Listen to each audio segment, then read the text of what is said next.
నేడు తూర్పు గోదావరి జిల్లా చిత్తూరు జిల్లాలో సీఎం చంద్రబాబు పర్యటించనున్నారు.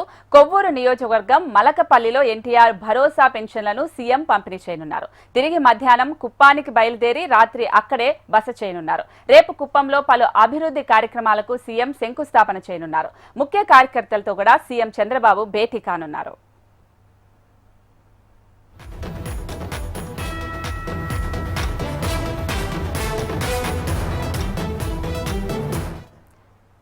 బ్రేకింగ్ న్యూస్ చూస్తున్నాం. నేడు తూర్పు గోదావరి జిల్లా చిత్తూరు జిల్లాలో సీఎం చంద్రబాబు పర్యటించనున్నారు. కొవ్వూరు నియోజకవర్గం మలకపల్లిలో ఎన్టీఆర్ భరోసా పెన్షన్లను సీఎం పంపిణీ చేయనున్నారు. తిరిగి మధ్యాహ్నం కుప్పానికి బయలుదేరి రాత్రి అక్కడే బస చేయనున్నారు. రేపు కుప్పంలో పలు అభివృద్ధి కార్యక్రమాలకు సీఎం శంకుస్థాపన చేయనున్నారు. ముఖ్య కార్యకర్తలతో ఆ తర్వాత భేటీ కానున్నారు.